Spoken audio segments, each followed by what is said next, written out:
Yo, what's good, guys? It's X here. I saw this pretty interesting website on Twitter the other day, and I just wanted to take a quick look around it and kind of look over it with you guys because I think it has some interesting ideas, but it also has some problems, and it's not at any fault to the creators at all, I would say. I think it's more just a fundamental issue with the mentality a lot of Overwatch players have. And I'm going to kind of get into it once we kind of look into this. So this video is really cool. Or this website's really cool. As you can see, this is a link here. It's made by a Japanese player. And what it is, it's a comp analysis. So let's say you have the enemy teams playing like Diva, Ashe, Echo on a Brig or something like that, right? It will give you an optimal character to play into this composition for each role, like 3 or more characters for each role that you could play and see success on. And this is cool. I like the idea of something like this. And as far as it comes, some things are a little inaccurate, like Vendetta being in dive. I would say Vendetta's not much of a dive character.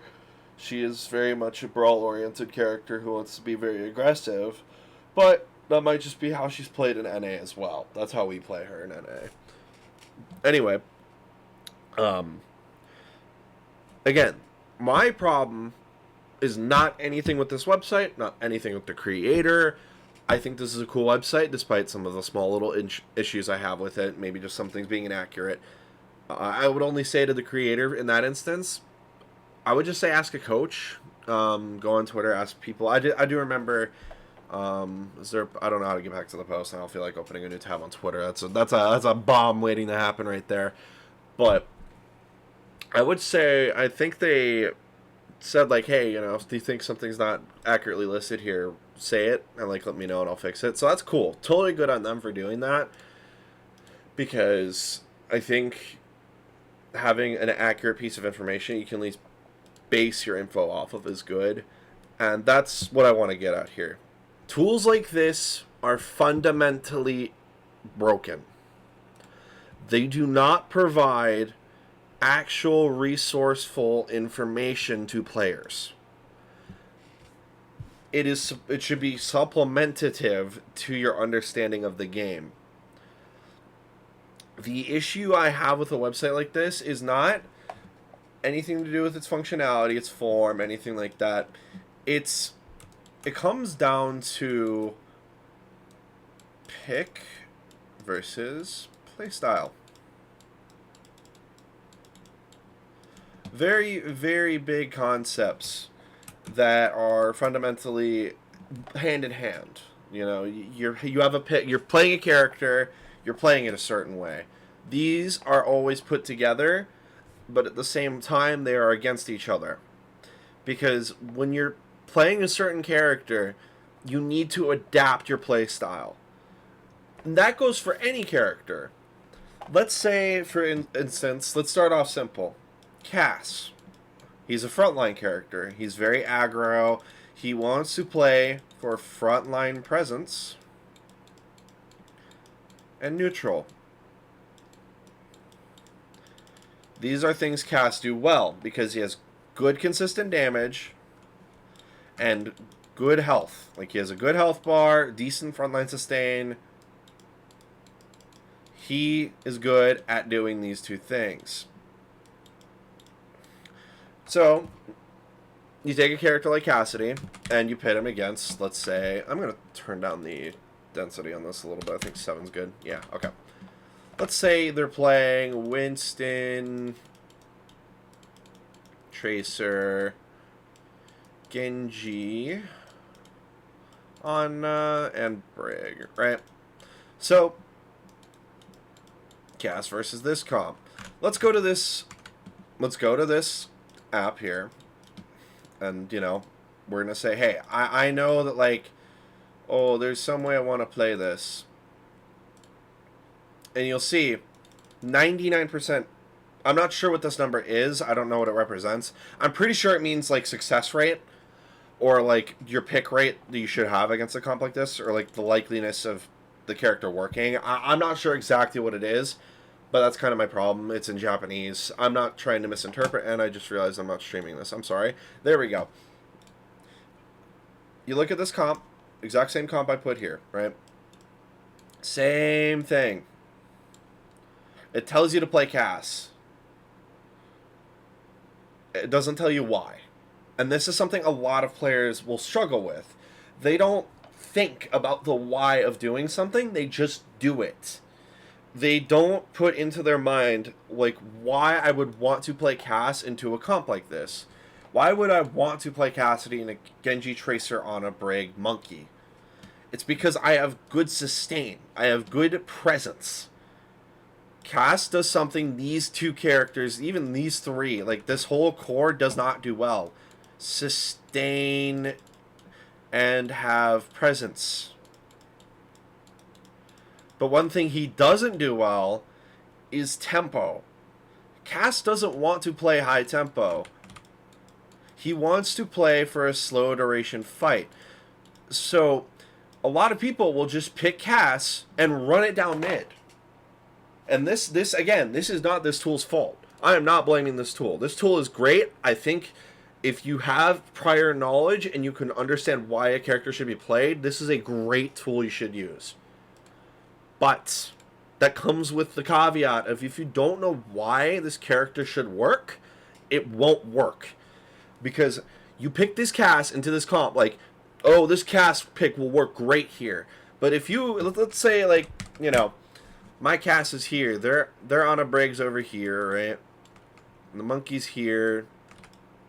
Genji's here. Tracer's here. You know, like, you know, something similar like this. This is a good stage.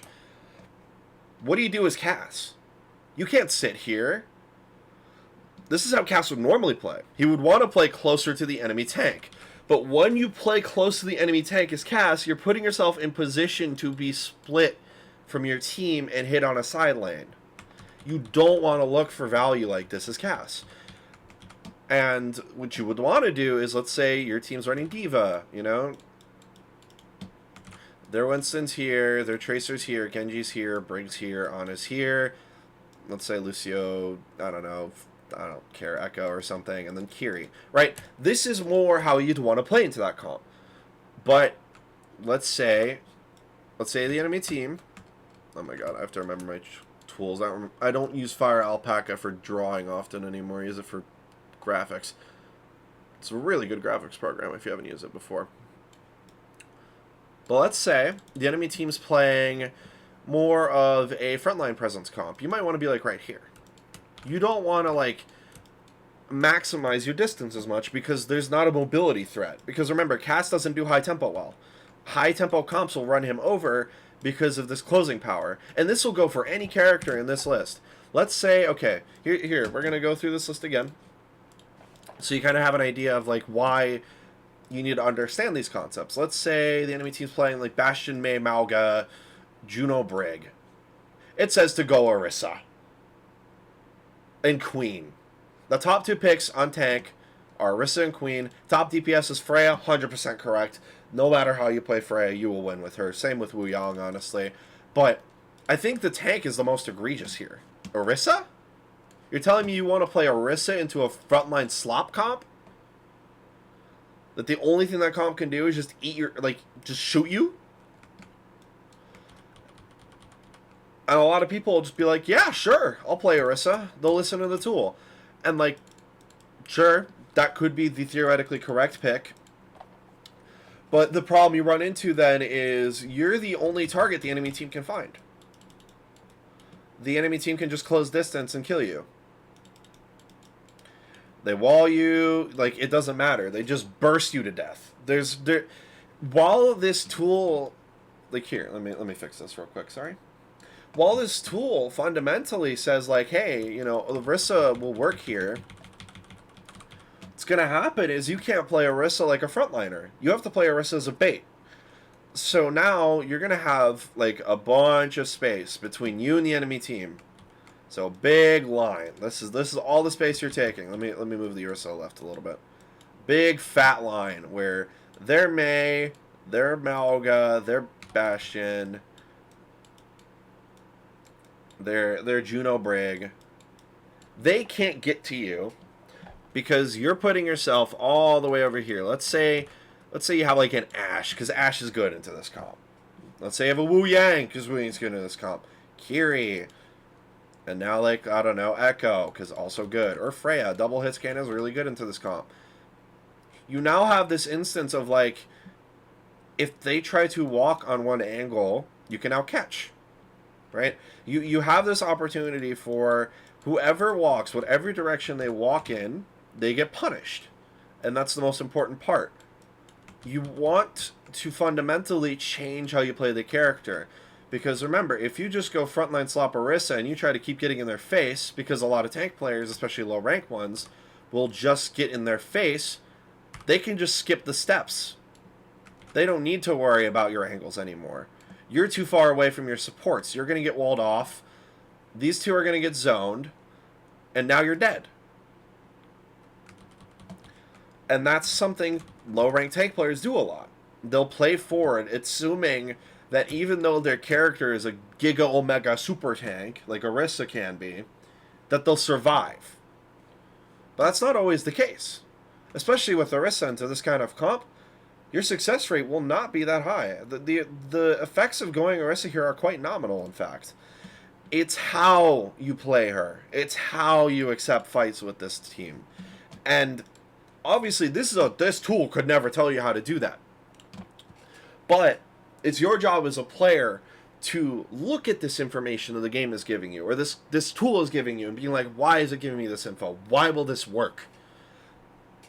Because I can tell you right now, how would I play Queen into this? I would do the exact same stuff. I would bait, or I would never, ever meet them. I would keep rotating them. If they try to meet me, I just keep running and develop my angles. I never meet unless I'm looking for a hard commit with cooldown cycles. Orisa, same thing. I don't want to meet. I don't want to meet. I want to poke. I want to poke. I want to poke. Constantly forcing resources. The earlier, the better. And that's why you don't want to exchange early. When you have, like, when you're playing into a comp like this, because I kind of enjoy, you know, the macro side of things. When you're playing into a comp like this, their cycle is very limited, right? This is a very one and done kind of comp where they have a wall, they have a form, they have a shout, they have a ring. What, 70% of their team is very cyclical. Brig is pretty neutral, but Brig is really just a slot in. You could put anyone there. You could put a Lucio, you could put a Moira, it doesn't really matter. Bap even. But you play something like Orisa into this, a character who wants to match cycles. You can't match this cycle. It's too overwhelming. That's why you play the second cycle. That's why you bait these resources and make them use the shit they need to early so that they don't have their mid-fight potential. And with a comp like this, obviously this is a weird comp. I wouldn't say this is a fundamentally correct comp. These characters don't slot together well. But this is a good example of a comp you'll probably see in like Diamond or Masters, where people are starting to understand mechanics and fundamentals a bit more, so they're willing to put teams together that actually make a bit more sense. You, as a player, are given this tool, and you must use it correctly. With a tool, there is a use. If you don't use it correctly, it is no longer a tool, it is just a thing to play with. And that's the biggest thing with a website like this. Use it correctly, it will be a great boon. I think this is a good website. I think it just needs to fix like Deta being in dive, and even Torb being in poke. I don't think Torb is pokey, but he's more of a brawler, I would say. Especially with how I play him, but maybe that's just me. I like Junkrat and Echo being null, since they can kind of fit in with everything. Same with Hog. But yeah, outside of a few weird picks, like Orisa being rushed, she's in a weird state. Like, Orisa's not a rusher, she's not a poker. She's kind of like Roadhog, where she's a very neutral, heavy character. That would be closer to poke, so I prefer if she had that. But at the same time, she's also very aggressive. Point is, use a tool like this correctly, and you'll see great benefit. You'll be able to put pieces together you weren't able to originally. You'll be able to see the cycle to the Malga May Bastion in your Orisa, Or let's put another example down. Let's see. Let's just do one quick more. Sorry, Sig, Ash Freya, Alari Bap, Diva, Winston, Genji, Sombra. All statistically good picks. These characters will win a lot of the times against these compositions, but why? Why would Diva win against this comp? Why would Genji win against this comp? Why would Winston win against this comp? And it's simple. Tempo. These characters, much like Orisa, are slow. They want to play slow fights. They want to burn resources early. So, when you play a character that breaks tempo for the enemy team, like Diva, Winston, Ball, you end up in that opportunity to force resource exchanges really early so that the enemy team doesn't have time to respond later in the fight. Their resources get burned before they're able to use them. You end up in the situation of, oh hey, I just forced their BAP lamp. Sorry, that was my alarm. Like, BAP lamped. Ash is vulnerable now. Easy dive. But if you just say, I'm going to instantly go for the Ash, it's about baiting, right? If you just go on this Ash, she gets lamped. You get punished. You get zoned. So, your job as one of these characters here, as Diva, as Genji, as Sombra, is not to just immediately go for the kill. It's to force resources. And that's your playstyle. Resource exchanging. Because your comp doesn't have as much. Their comp is very resource intensive, but if you force it in a burst, they lose their resources. They won't have enough. Because their comp burns resources. It doesn't just burst it. It burns it slowly. It goes through everything very slowly. And that allows them to have a high period of neutral value where they're able to force you out if you aren't making an active play. That's the only difference. And that's why, let's go down here. That's why Roadhog is the worst character to play into this comp. I was going to say that. I already knew that. But I wanted to see if the app got it right. Like, Roadhog is terrible to play into that comp. Mercy is probably better. Unironically, I don't know why Roadhog's so high here. I think it's his one-shot potential. Sim's not bad if you play the right characters with her. And that's the thing. That's what this app will miss. This app misses those opportunities where your team will play something different, or your play style can be different on a certain character. Because, to be frank, Diva into this comp won't be easy. You have a lot to do. That's based on play style. Winston is a lot more straightforward, because he just goes down on one target, bubbles them, zones them off, forces them away. I wonder if, like, this let me use the translation feature. I think it'll work. Let's see if it's cursed or not. Pork resistant. Pork resistant. Strong into Alaya. A little strong for Batiste. Okay. We're getting the idea. Marcy and Luzio. Nice. But yeah. Obviously, this isn't English. So, it does tell you reasoning. But it doesn't tell you the full picture. The full picture is that if you're playing Diva into this comp, you completely negate their value. They have to play actively now. They can't just sit. Because if you try to sit against a Diva, she's going to look to punish your core. She can just ignore you as Sig. So you end up in this instance of, okay, I'm going to play Diva. I'm just going to shoot their Sig. I get shot out instantly. You have to adjust. This website won't tell you that. I've already said it. So as a player, this tool, as a summary, great. It gives you info. But your job as a player is to think about why this tool is telling you this. Because sure, it says pork resistant. But just because you're pork resistant doesn't mean you want to be taking pork. You want to skip that phase. You want to ignore it. And once you do that, you'll see more success. Anyway, I think that's pretty much it. I kind of just wanted to go over that video or that little website because I thought it was pretty neat.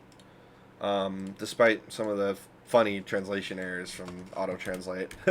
Otherwise, though, I think it's just fun to occasionally talk about like coaching, and I might do it more on my channel because I don't know if many of my subscribers know this, but I am actually a coach for a Face It League team. And I do enjoy making coaching content and just being a coach in general. And in fact, you can it's on my Twitter, but you can also find me in Metafy. It's also my normal username, just Axeraith. It'll be in the link in the description. Anyway, I'll probably look to make more content like this. I think it's fun, just like maybe general analyses and more explanations on how things work. Because obviously, yeah, we have people like Capitology who go into like the super nitty gritty of things, and like why X play works and X doesn't, and I think that's great. You know, we need more people like him. But I think I want to approach it as more of like a philosophical standpoint, kind of like in between Spylo and Commander X. I think it's funny that I'm just like trying to compare myself to other people, but you know, it's something new I'm trying, and I'm excited to try it out, you know. Otherwise, though, thanks for stopping by, as per usual. I appreciate it. Y'all have a good day.